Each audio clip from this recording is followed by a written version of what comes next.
प्रिया साधवा शीलप्रावरणा गुणप्रहरणास् चंद्रार्किते ज्योतिका मोक्षद्वार कपाट पाट नविटा पीनन्तु मां साधवा गुरुवा पान्तु नो नित्यं ज्ञानदर्शननायकः चारित्राणो गंभीरा मोक्षमारोपदेशिका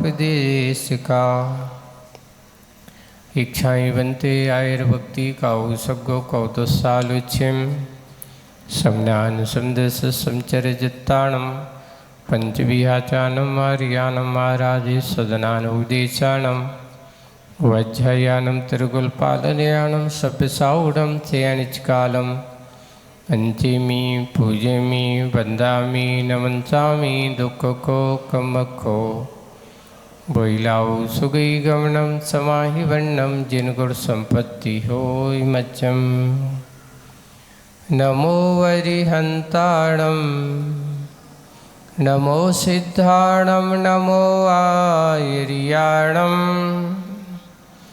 नमो वज्रायाणम नमो लोये सव्यसाहूढ़म। बोलो शासन नायक भगवान महावीर स्वामी की। मूल नायक देवादिदेव 1008 श्री शंभुनाथ भगवान की। परम पूज्य आचार्य गुरुवर श्री विद्यासागर जी महाराज की। आचार्य श्री समय सागर जी महाराज की। अहिंसा परमो धर्म की। पूज्य मुनि श्री 108 अजीत सागर जी महाराज की। समस्त मुनि संघ की।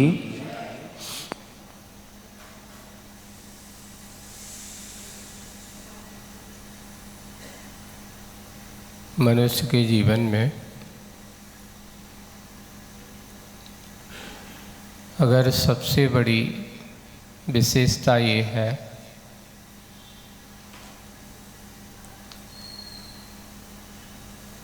कि इसके पास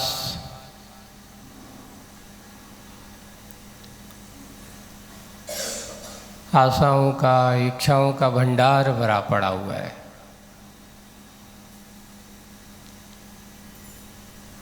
अर्थात ये कहना चाह रहे हैं मन में बहुत सारी इच्छाएं भरी पड़ी हुई हैं।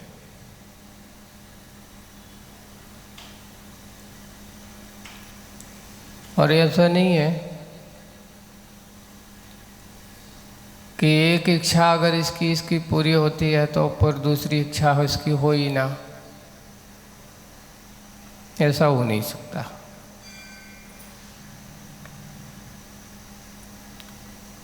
इसको कहा गया है एक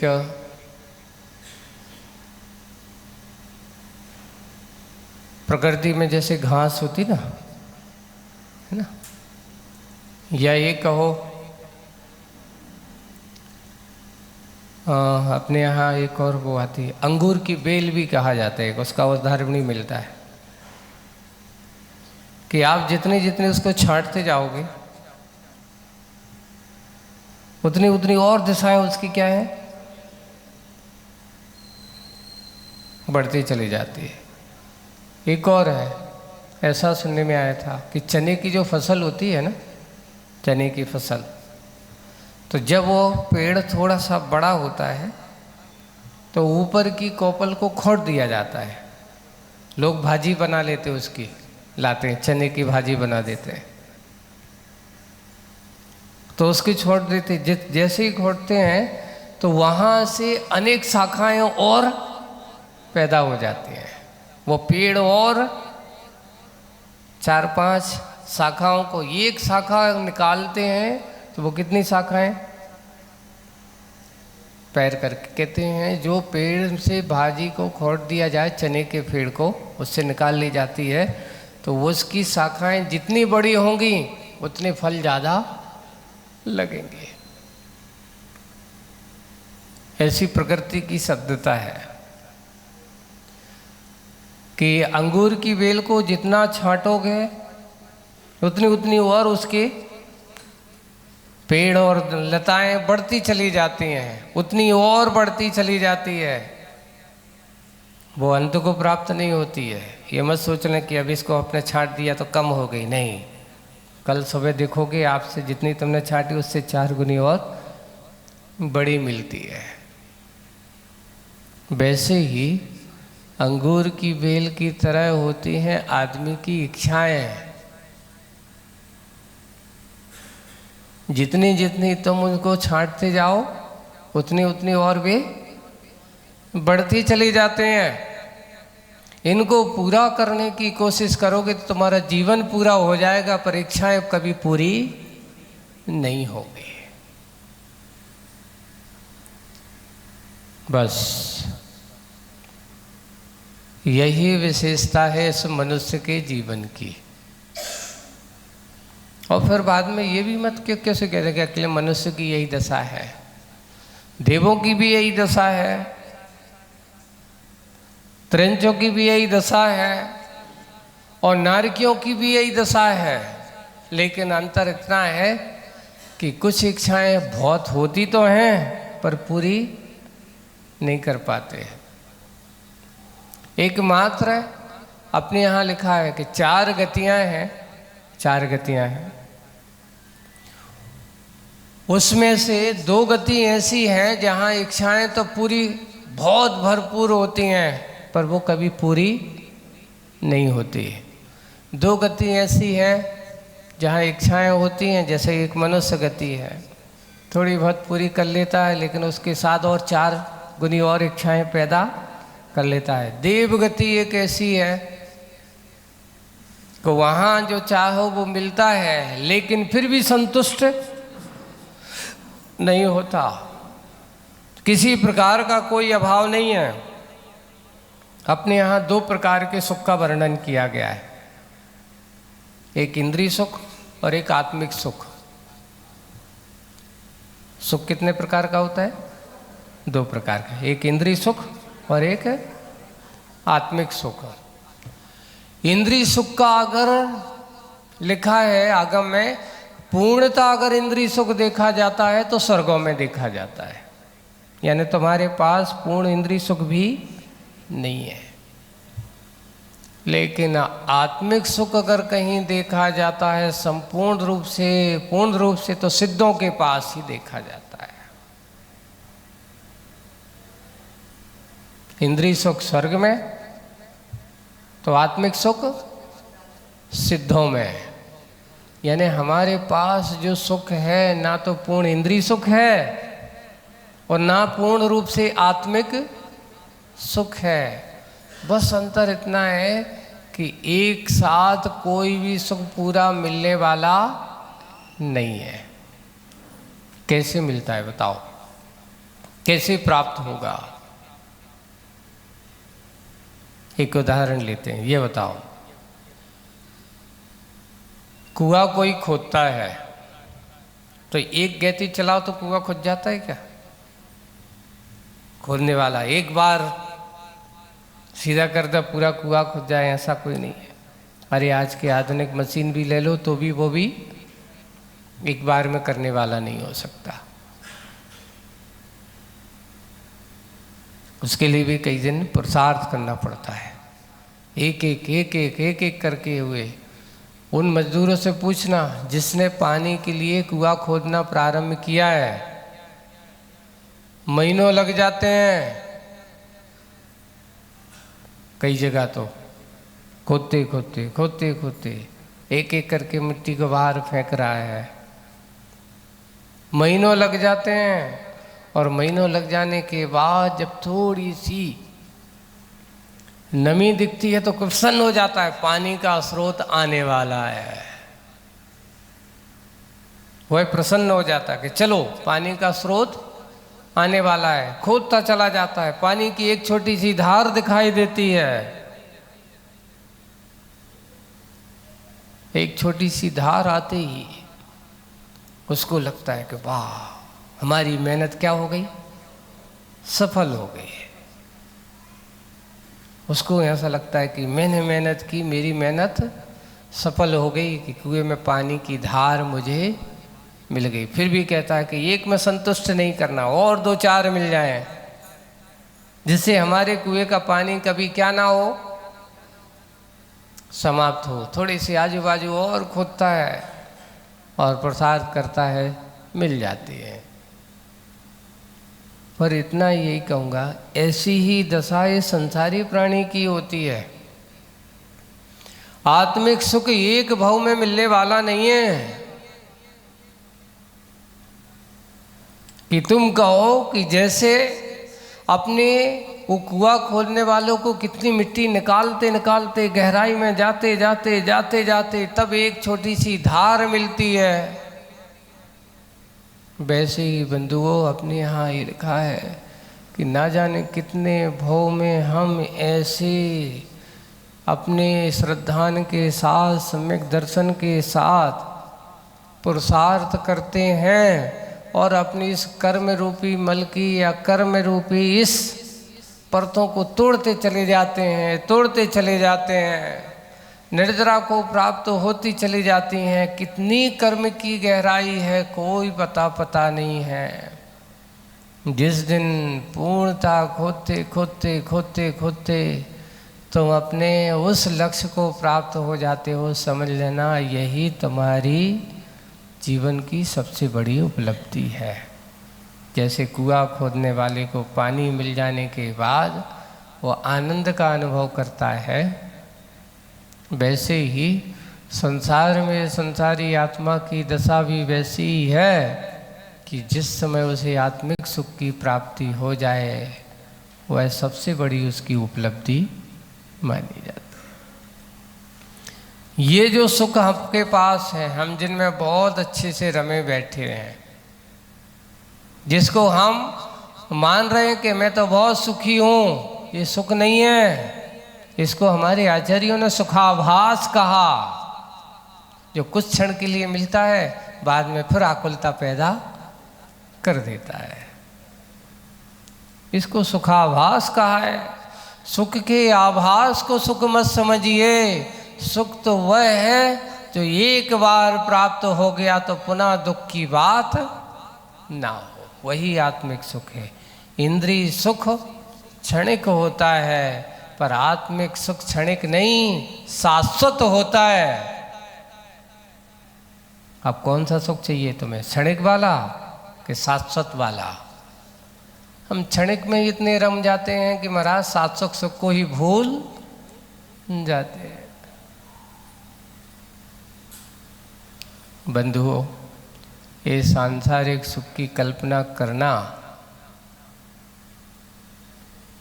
ये सांसारिक सुख के जीवन को अपना मान बैठना, ये सांसारिक सुख में अपनापन मेरापन खोजना, यही सबसे बड़ी संसारी आत्मा की बड़ी भूल मानी जाती है। भूल सुधार करो, हम भूले ना, भटके ना। आज उसी की बात आज की कविता में आने वाली है। हम कहाँ चलें, कहाँ रमें, अपने मन को कहाँ लगाएं?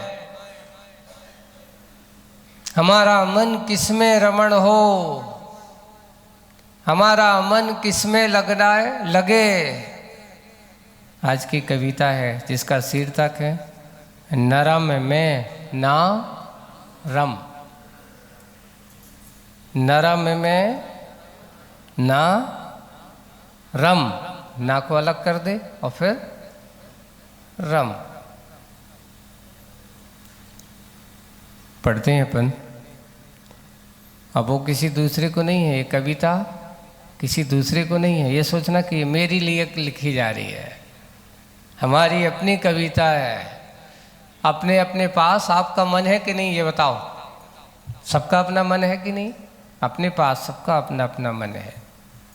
तो उस समय अपने आप को कहना, रे मन, अपने आप को देखो, रे मन, अरे मन। हाँ, आचार्य जी ने क्या लिखा? अरे मन, तू रमना चाहता है, तू रमना चाहता है, श्रवण में रम। किस में रम? श्रमण में रम। चरम चमन में रम। चरम यानी अंत।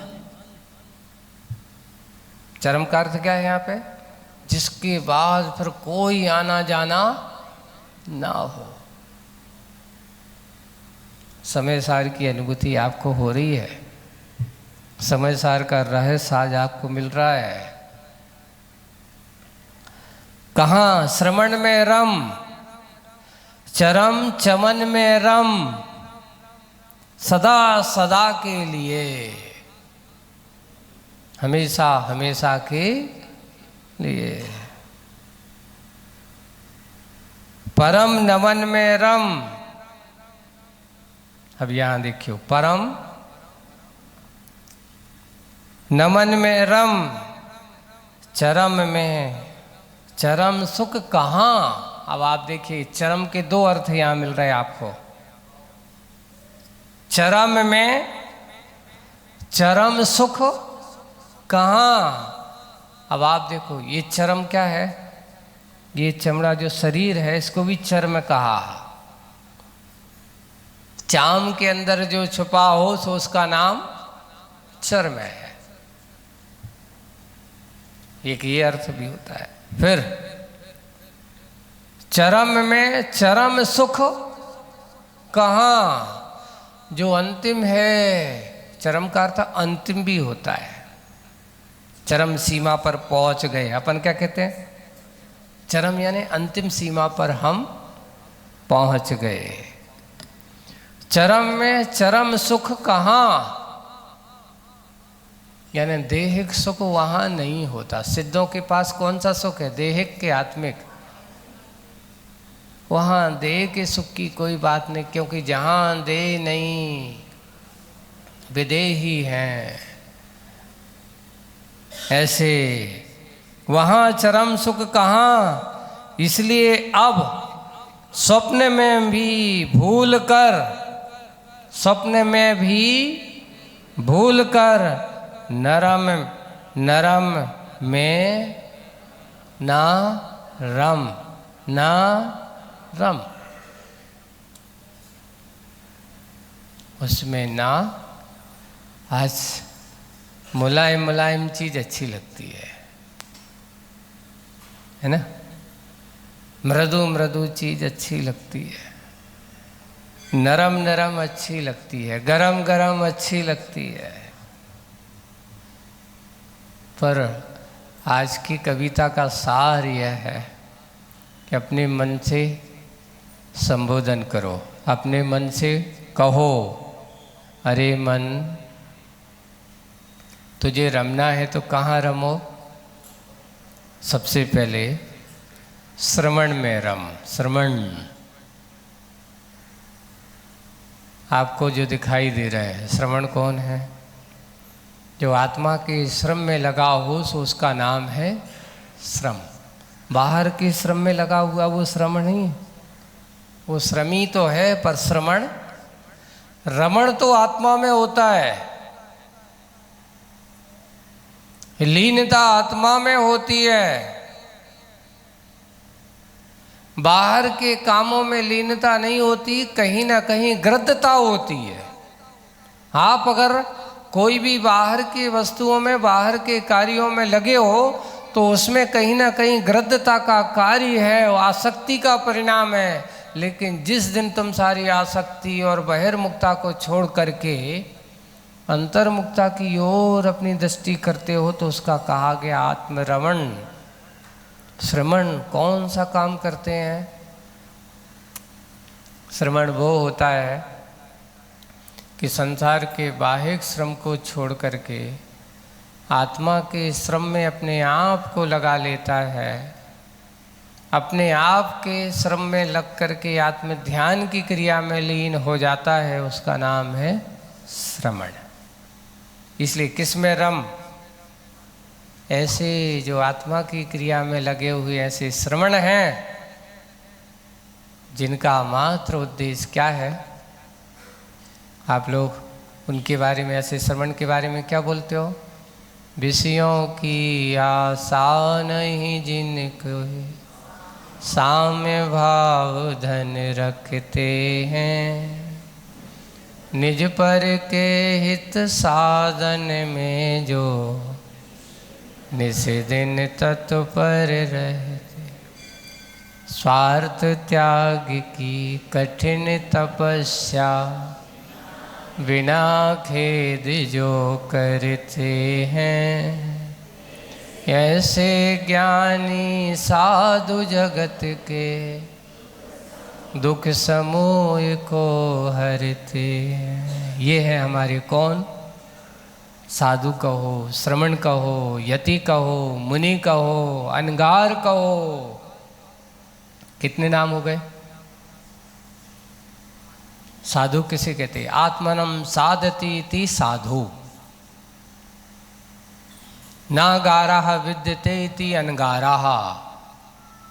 गारा का अर्थ घर बार जिनका नहीं है, सो उनका नाम अनगार है। और यति यत्नम करोति, आत्मा के कार्य में जो सदा यत्नशील रहते हैं, प्रत्नशील रहते हैं, उन्हें संसार के कार्यों से नहीं, जो अपने आत्मा के कार्य में यत्नशील होते हैं, यत्न करते रहते हैं, यत्नाचार पूर्वक चर्या करते हैं, इसलिए उनको क्या बोलते हैं? यति। मुनि किसे कहते हैं? मौनम धारती इति मुनि। ध्यान में बैठे हैं, जिस समय जो क्रिया कर रहे हैं उस क्रिया से युक्त उनकी प्रवृत्ति देखने को मिलती, ऐसे मुनि होते हैं। अब रिद्धि संपन्न ऐसे जो होते हैं वो उनको ऋषि भी कहा जाता है। ऐसे ऋषि भी उनको कहते हैं। ये मुनिराज, उनके ही चर्या में हमारा क्या रहे? ऐसे दिन हमेशा जिनकी स्वार्थ त्याग की कठिन तपस्या बिना खेद जो ऐसे ज्ञानी साधु जगत के दुख समूह को स्वयं अपने दुख को तो हर ही रहे हैं, अपने दुखों से दूर अपने आप को समता भाव में लीन हैं, भी तो अपने दुखों से दूर करने का कार्य कर ही रहे हैं। लेकिन जो ऐसे सुधी श्रावक हो, चाहे साधक हो, चाहे कोई भी हो, वो उनकी चरण सन्निधि में बैठते हैं तो उनके भी दुख को क्या कर देते हैं? वे दूर कर देते हैं। वे हैं हमारे सच्चे साधु, श्रमण, गुरु, जो सबके हित की बात जिनके हृदय में समाई होती है, सबके हित का उनके अंदर विचार हुआ करता है, वे हैं हमारे साधु। ऐसे साधु जो सबके लिए हमेशा एक ही भावना करते हैं, किसी प्रकार का स्वार्थ नहीं है, उनका उद्देश्य तो अपने आप को परमार्थ ही होता है। इसलिए स्वार्थ त्याग की कठिन तपस्या बिना खेद जो करते हैं, ऐसा नहीं कब तक सामायिक करेंगे हम खेद भाव। अब थक गए हम करत करत, अब हमसे नहीं होता। जैसे आप लोग करते हो ना, जब दुनिया के काम से थक जाते हो तो आप क्या करते हो? हमसे नहीं आवा, वहाँ बस की नहीं है। लेकिन साधुता के साथ ऐसा नहीं होता। तुझने अपने आप में ये सोचना कि तुम अगर इस मार्ग पर आए हो और आपने इस स्वरूप को स्वीकार किया है, तो तुझे अब अपने आत्मा के कार्यों में, अपने आप के आवश्यक कार्यों में थकना नहीं, खेद भाव रखना नहीं। कब से कर रहे हैं? कई लोग ऐसे सोचते हो मन में विकल्प, इतने दिन से सामयिक कर रहे हैं, अभी तक हमारा कल्याण नहीं हो। आप लोग ऐसे सोचते हो कभी? महाराज कई लोग श्रावकों की, हम तो रोज पूजा करते हैं, रोज खूब जाप करते हैं, रोज खूब स्वाध्याय करते हैं, पर हमारी दिक्कतें पूरी आज तक नहीं। हम तो महाराज यहाँ सो लगने लगो कि हमारा पूजा कर भी ऐसा कछु फायदा सो नहीं है। यानी तुम पूजा काहे के लिए कर रहे हो? अरे जो पुराना जो दिक्कतें जो तुमने पैदा करके रखी हैं वे तो भोगनी पड़ेगी। वर्तमान की दिक्कतों को बचना है तो वर्तमान में तुम अच्छा कर रहे हो तो आगे उसका फल मिलेगा। पुराने जो डिपॉजिट किया है उसका क्या करोगे? नहीं, हम तो वही तो चाहते हैं। आज के साथ में कहते हैं, जैसे एक दुकानदार के पास जाते हैं, इधर दो उधर लो, ऐसा आज का भक्त क्या चाहता है? आज का भक्त ऐसा हो गया है, इधर हम पूजा करें अर्घम नृपामति स्वाहा उत्तम फलम प्राप्तम स्वाहा, इधर स्वाहा करूं उधर फल की प्राप्ति हो, आहा आनंद आ गया। ऐसे भक्त बहुत ज़्यादा मिलेंगे। और जो ऐसे भक्त हैं उनका कभी कल्याण हो पाता है? अरे तुमने भगवान को पूजा, भगवान की पूजन की, अरे भगवान की पूजा करके ऐसे भक्त भी भगवान सोचते होंगे भगवान की, है भैया ऐसे पंचम काल के ऐसे भक्तों से हमें क्या करें, बचाएं, जो पूजा तो कम पूछते ज़्यादा हैं। हम ऐसा करेंगे तो ऐसा होगा कि नहीं? अब ये कर देंगे तो हो जाए, ऐसा हो जाएगा क्या? हमारा काम सलट जाएगा क्या? यानी हमने काम के लिए भगवान को नाम याद किया है तो समझ लेना कामना का काम कभी पूरा होने वाला नहीं है। हमारे भगवान को सोचो तो, विचार करो। जिनके पास हम जाते हैं उनने क्या किया बताओ? आपसे पूछे, एक बहुत अच्छा प्रश्न है, अच्छे से गौर से सुनना। कोई तुमसे पूछते आपके भगवान ऐसे हाथ पे हाथ रखे बैठे हैं, अरे बनाने थे भगवान तो अच्छे दोनों हाथ ऐसा उठ करके बना देते, अच्छे हंसते हुए बना देते, और वो हाथ रख के बैठे हैं ऊपर से नासा दृष्टि भी करें, सीधे सामने भी नहीं देख रहे। ऐसे क्यों हमारे भगवान का स्वरूप? आपके भगवान बैठे हुए हैं या खड़े हुए हैं खड्गासन में, बिल्कुल हाथ नीचे हैं, दृष्टि नीचे है। पद्मासन पे बैठे तो हाथ पे हाथ रखे बैठे हैं। हमारे भगवान आपसे कहते कि देख ये मांगने वाले भक्तों, है ना, अगर हम ऐसी मांगते रहते तो ये अवस्था प्राप्त नहीं कर पाते।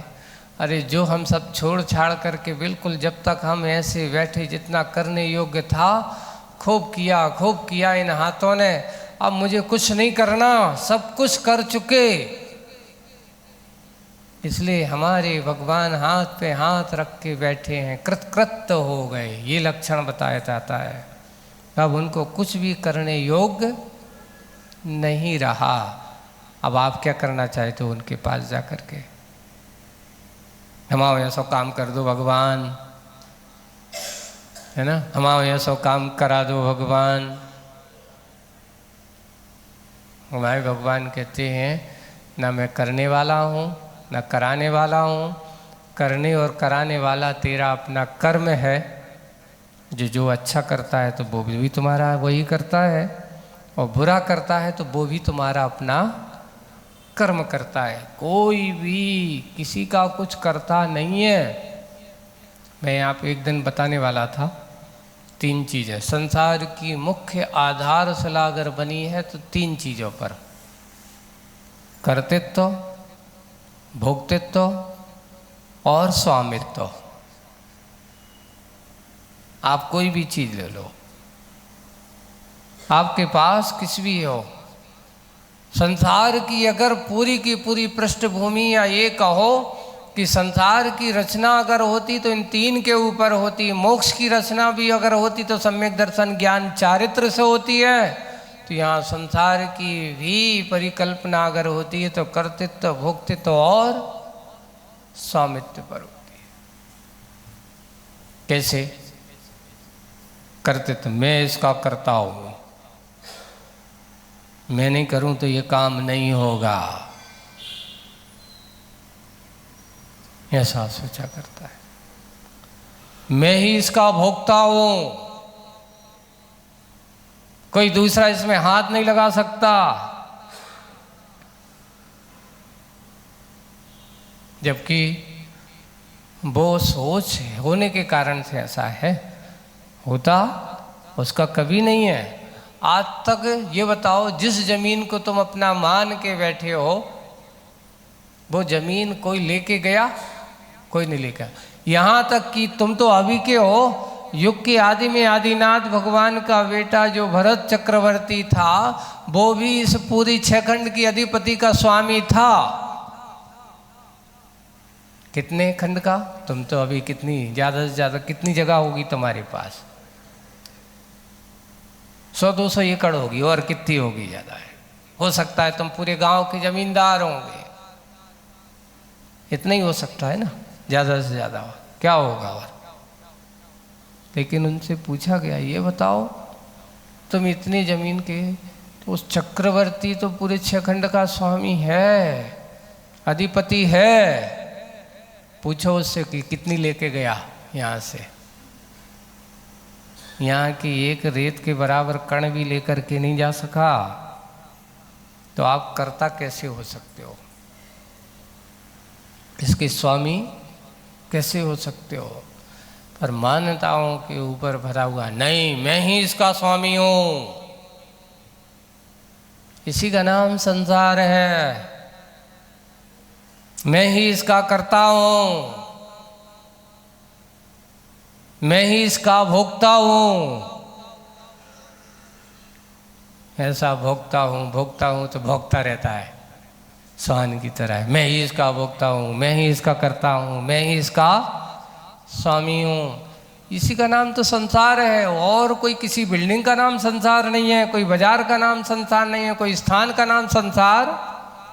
संसार कहीं बाहर नहीं, संसार तुम्हारे अंदर है, जो 3 रूप में आदमी के रूप में सामने आता है, कर्तृत्व, भोक्तृत्व और स्वामित्व के रूप में। फिर बाद में यहाँ जब उल्टा है, क्यों? संसारी बाहर के जीवों में या बाहर की वस्तु में कर्ता भोक्ता स्वामित्वपना देखता है, लेकिन जब वह अपने आप में रिक्त हो जाता है, अपने आप की ओर मर जाता है, तो फिर वो कहता है, क्या बोलता है? मैं किसका करता हूँ? स्वयं का करता हूँ, दूसरों का करता नहीं हूँ। मैं किसका भोगता हूँ? अपने आप के कर्मों का भोगता हूँ, अपने आप के परिणामों का भोगता हूँ, किसी दूसरे पर वस्तु का भोगता नहीं हूँ। मैं किसका स्वामी हूँ? किसका स्वामी हूँ?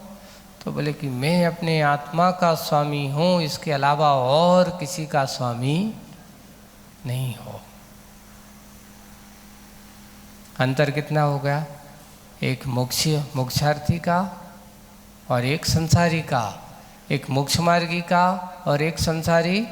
संसारी जीव पर का कर्ता भोक्ता अपने आप को मानता है, स्वामी मानता है, लेकिन मोक्ष मार्गी कहता मैं पर का कर्ता धरता नहीं, मैं अपने आप का करता हूँ, अपने आप का भोक्ता हूँ और अपने आप का स्वामी हूँ। ये है मोक्ष मार्गी का स्वरूप। उल्टा सोचो, संसार से उल्टा चलना है। इसलिए वे श्रवण अपने आप में रमण रहने वाले हैं। इसलिए रे मन तू किनके चरणों में चल, किसके चरणों में अपने आप को रमा? उन श्रमणों के चरणों में जा, उनके चरणों में रम, दुनिया की बातों में मत रम। क्यों? चरम चमन में रम, उस अंतिम उस सिद्धत्व के उनको अपने मन से याद कर। हे भगवान, मुझे भी कब वह सिद्धत्व की प्राप्ति होगी? ऐसे कैसे होते हमारे सिद्ध भगवान, जो नित्य हैं, निरंजन हैं, शाश्वत हैं, अशरीरी हैं, ज्ञानमय हैं, आत्मघन हैं। ऐसे निरंजन स्वभावी वे सिद्ध भगवान हैं, जो एक बार तो यहाँ क्या चरम के चमन, चमन अर्थात उस सिद्धालय के वातावरण में जाकर के अपने आप को रमा। बाहर के वातावरण में रमते रमते तो अनादिकाल हो गया। कब तक रमूंगा, कब तक इसमें फंसा रहूंगा। अब मैं इससे और ऊपर जाना चाहता हूँ, अपने आप को और ऊपर ले जाना चाहता हूँ। ऐसे सिद्धों के आत्मिक सुख में रमाने की कोशिश करो, उस चमन की यात्रा की कामना करो। इसलिए सदा सदा के लिए, एक बार, हमेशा हमेशा के लिए, एक दिन नहीं, सदा सदा के लिए परम में नमन में रम। परम का शब्द क्या लिया अर्थ है यहाँ लेना? परम का अर्थ जो परम पद में स्थित है उसका नाम परमेष्टि है। कौन कौन से हैं परम? जो चरम को प्राप्त हो। तो ऐसे परम पद में स्थित हो गए हमारे सबसे पहले अरहंत परमेष्टि, सिद्ध परमेष्टि, आचार्य परमेष्टि, उपाध्याय परमेष्टि और साधु परमेष्टि। या ये कहो, शुरुआत में श्रवण कहा। श्रवण के 3 रूप होते हैं। कौन कौन से? आचार्य के रूप में भी हैं, उपाध्याय के रूप में भी है और साधु के रूप में है। लेकिन मुख्य रूप से तो तीनों में प्रमुख रूप से श्रवण ही है। एक बात ये ध्यान रखना, पूज्य आचार्य भगवान का एक बहुत अच्छी बात है। आचार्य जी कहते थे, लोगों की धारणा बन चुकी है आज के आचार्य उपाध्याय ही सब कुछ है। लेकिन ध्यान रखना, अगर जिसको अपना आत्मा का कल्याण करना हो तो साधुता के बिना आचार्य उपाध्याय कोई काम का नहीं है। ये तो मात्र व्यवस्थाएं हैं, एक संघ की व्यवस्थाएं हैं, एक इसकी व्यवस्थाओं के लिए बनाया जाता है। लेकिन मुख्य रूप से अगर तुम जिस मार्ग पर आए हैं अपने आप की साधुता की ओर दृष्टि है तो आप उस लक्ष्य को प्राप्त कर सकते हो। साधु बनना है तो श्रद्धा के साथ उस श्रवण पद को अपने पास स्वीकार करो, शर्त नहीं। आज ये हो रहा उल्टा है, सबसे पहले शर्त रखी जाती है फिर साधु बना जाता है। क्या करें? कौन सी शर्त? ये बताओ, हम तुमसे दीक्षा ले रहे, तुम हमें आचार्य बनाओगे, उपाध्याय बनाओगे, तो क्या वो दीक्षा, वो साधुता समीचीन मार्ग पर दे सकती है? यानी तुम साधु नहीं बन रहे हो, तुम अपने आप को ख्याति पूजा लाभ की दृष्टि में रख करके साधु बन रहे हो। जहां ये दृष्टि है, जहां पहले शर्त है फिर बाद में श्रद्धा है, ऐसी श्रद्धा कोई काम की। समर्पण वही होता जहां कोई शर्त नहीं होती। श्रद्धा वही समीचीन मानी जाती जहां किसी प्रकार की कोई शर्त, कोई कामना नहीं होती। जहां शर्त है वहां श्रद्धा समर्पण हो ही नहीं सकता। इसलिए मोक्ष मार्ग में समर्पण जहाँ होता है, अर्पण जहाँ होता है, कभी ये नहीं सोचा जाता है कि मैं ऐसा कर रहा हूँ तो मुझे ऐसा मिलेगा कि नहीं, कभी नहीं है। आचार्य जी कहते थे, मैंने तो कभी सोचा ही नहीं था, मैंने तो कभी ऐसा विचार किया ही नहीं था। मैं तो जब आचार्य ज्ञान सागर जी महाराज के पास गई थी तो बस एक ही लक्ष्य था कि मुझे तो आत्मा का कल्याण करना है।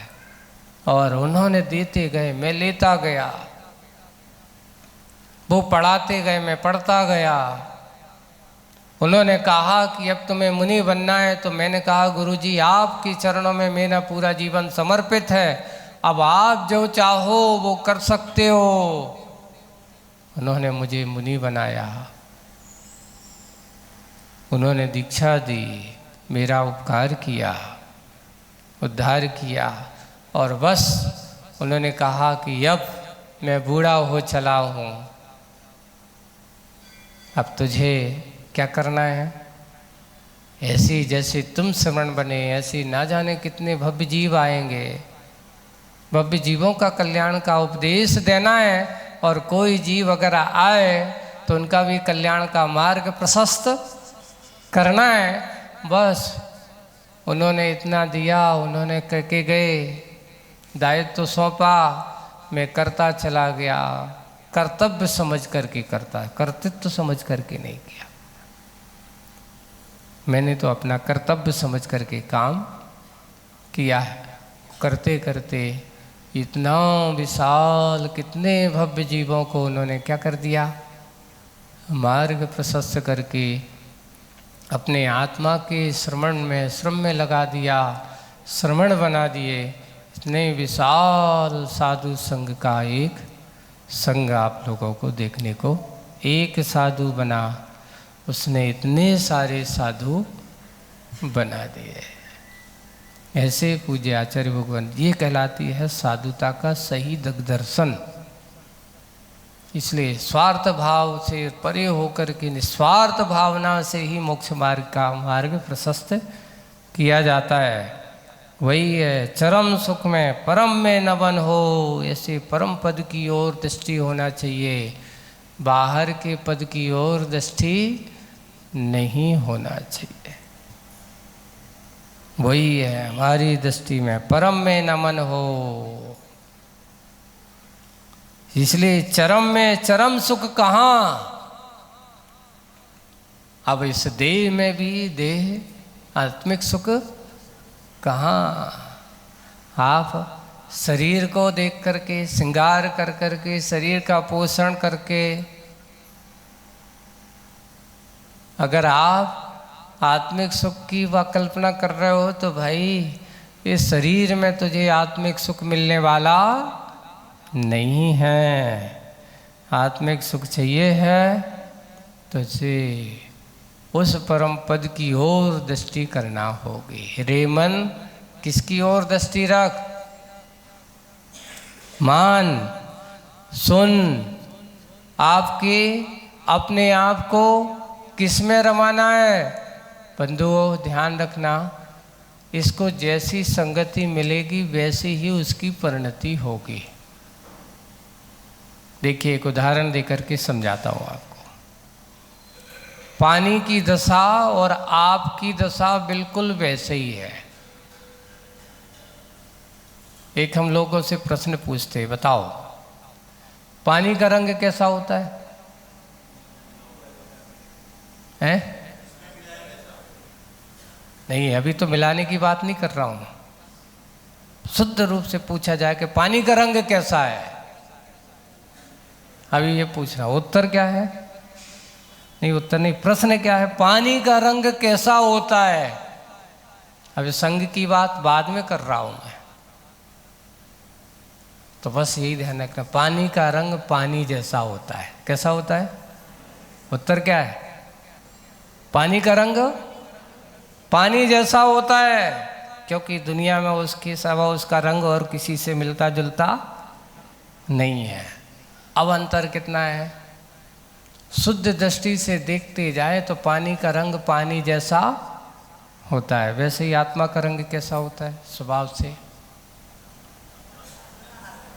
किसी दूसरे से तुलना की जा सकती? नहीं की जा सकती है। आत्मा का रंग ही नहीं है।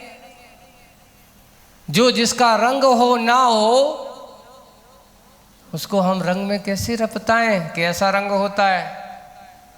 पानी पानी कैसा होता है? पानी जैसा होता है। आत्मा आत्मा कैसी होती है? आत्मा जैसी होती है स्वभाव की दृष्टि से। लेकिन हमारी आदत किस में पड़ गई? लाल, पीला, नीला, हरा, काला, सफ़ेद, इन रंगों में अटकी है। क्यों? क्योंकि जहाँ बाहरी रंगों में दृष्टि रमी हो वहाँ पर अंतरंग के स्वभाव की रंग की ओर दृष्टि कैसे हो सकती है? स्वाभाविक रंग है। तो पानी का कोई रंग नहीं है, पानी तो पानी जैसा। आत्मा कैसी है? आत्मा जैसी है। अब हुआ ये कि वह पानी जाकर के नीम के पेड़ पे गिर गया, क्या बन गया? कड़वा बन गया। वही पानी जाकर के गन्ने के पेड़ में गिर गया, मीठा बन गया। वही पानी जाकर के आंवले के पेड़ पे गिर गया, कसायला बन गया। वही पानी जाकर के मिर्ची के पेड़ में गिर गया, क्या बन गया? देखो पानी एक है, परिणतियां अनेक है। मिर्ची में गिर गया तो क्या बन गया? वो करेले के पेड़ पे गिर गया, कड़वा बन गया। अब आप कहो महाराज ये पानी का दोष है कि संगति का दोष है? बताओ, पानी का क्या दोष है? कोई दोष नहीं है। पानी को जैसी संगति मिल गई, वही पानी है, वही सब कुछ है, लेकिन वही जाकर के कड़वा हो गया, वही जाकर के मीठा हो गया, वही कसायला हो गया, वही चरपरा हो गया। पानी एक, परिणतियां संगति का असर यही है। वही पानी जाकर के लाल रंग में मिल गया, लाल हो गया। हरे में मिल गया, हरा हो गया। काले में मिल गया, काला हो गया। नीले में मिल गया, नीला हो गया। मिट्टी में मिल गया, मिट्टी जैसा हो गया।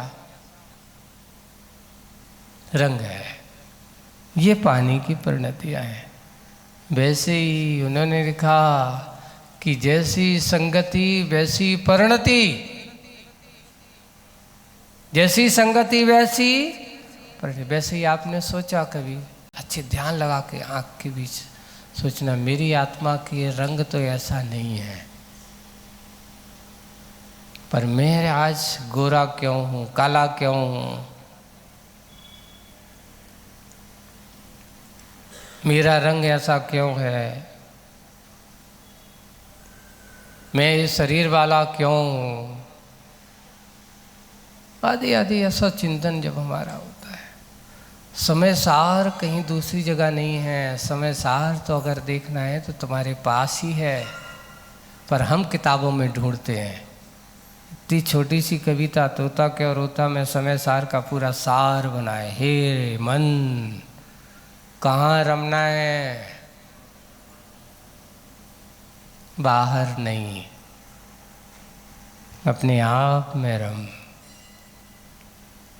आत्मा तेरा अपना स्वभाव है, मन भी तेरा अपना स्वभाव नहीं है। आत्मा का कोई मन नहीं होता। आत्मा की अगर होती तो ज्ञान और दर्शन होते।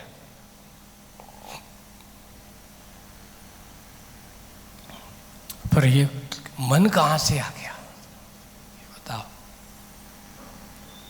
अभी एक दिन ऐसे ही चर्चा हुई। आप लोगों की क्या धारणा है? जो दिखता है वो है, जो दिखता नहीं वो नहीं है, हैं? संसारी लोग क्या देखते सोचते हैं? संसार में जो दिखता है वो है,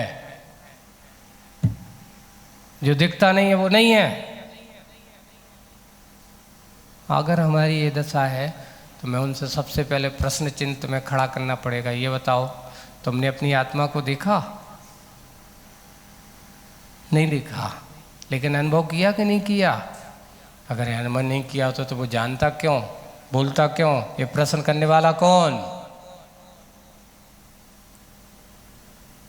प्रश्न करने वाला कौन? यही हमारा अपना आत्मा है। यही हमारा प्रश्न सोचने वाला है कि मात ये मत कहो कि जो दिखता नहीं वो नहीं। आज के पढ़ी लिखी संतान कहती दिखता तो है नहीं, हम कैसे माने कि आत्मा होती है?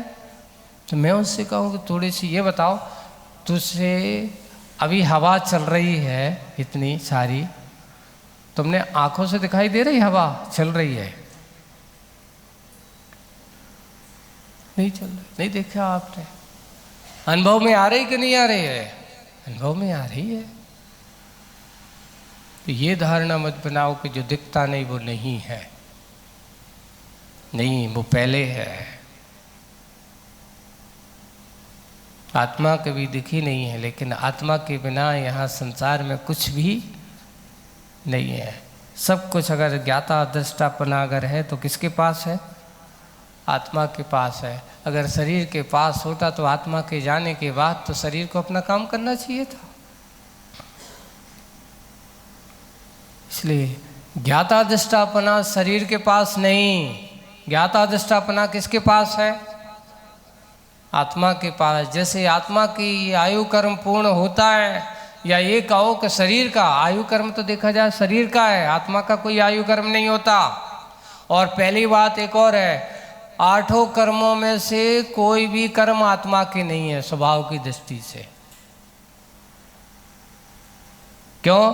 अगर 8 कर्म में से कोई भी कर्म होता तो आत्मा कभी मुक्त होती ही नहीं। ये सारे के सारे पौधगलिक यहीं के हैं, यहीं आए, यहीं पे छोड़ के जाओ, फिर निश्चिंत होकर के हल्के होके जाओ। भार से मुक्त होना ही सबसे बड़ा अपना है ना। इसलिए भार नहीं, आभार मानो अपने भगवान का, अपने गुरुओं का, कि हे भगवान आपने जो मुझे मार्ग दिया है, आपने जो मुझे मार्गदर्शन दिया है, बस उस मार्गदर्शन के का साथ चलते चलते मेरी आत्मा पर, मेरे ऊपर जो एक कर्म का भार भरा पड़ा हुआ है, दुनिया के भार से भी सबसे भारी अगर कोई भार है तो वो है तुम्हारे अपने कर्म का भार। और जिस दिन तुम्हारा ये कर्म का भार उतर जाए, आप आभारी हो जाओगे, भारी नहीं रहोगे। इसलिए आज की कविता है, चरम में चरम सुख कहाँ, अंतिम सुख कहाँ। आत्मिक सुख इस देह में, आत्मिक सुख की कल्पना करना ये हमारी सबसे बड़ी भूल है। इसलिए इस देह में आत्मिक सुख की कल्पना मत कर। चरम में चरम सुख कहाँ, अंतिम सुख का। इसलिए स्वप्न में भी भूल कर नरम, नरम में, नरम नरम में, अरे बहुत थोड़े से अच्छे कपड़ा हो, मुलायम हो, रोटी अच्छी मुलायम हो, मिठाई अच्छी मुलायम हो, मुलायम मुलायम में, नरम नरम में क्या ना कर, ना रम, ना रम, उसमें लीन मत हो। आज आदत किसकी है? कविता में संसार की व्यथा और संसार का चिंतन यहाँ पर किया गया। आज बस इतना ही। हम सोचना कि समय सार कहीं बाहर नहीं है, समय का सार तो हमारे अंदर है। बस रे मन थोड़ा सा सोचने की ज़रूरत है, चिंतन करने की ज़रूरत है। जिस दिन तू चिंतन करने लगेगा तुझे अपने आत्मिक सुख का समय सार प्राप्त हो जाएगा। सब लोग उसको प्राप्त करें इसी भावना से। बोलिए परम पूज्य आचार्य गुरुवर श्री विद्यासागर जी महाराज। चले जिनवाणी स्तुति। मिथ्यात्व विनाश वेखो, ज्ञान के प्रकाश वेखो, आपा पर भास वेखो, भानुसी छौ द्रव्य जान वेखो, वंदे विधिवान वेखो, सो पारे प्रछान वेखो,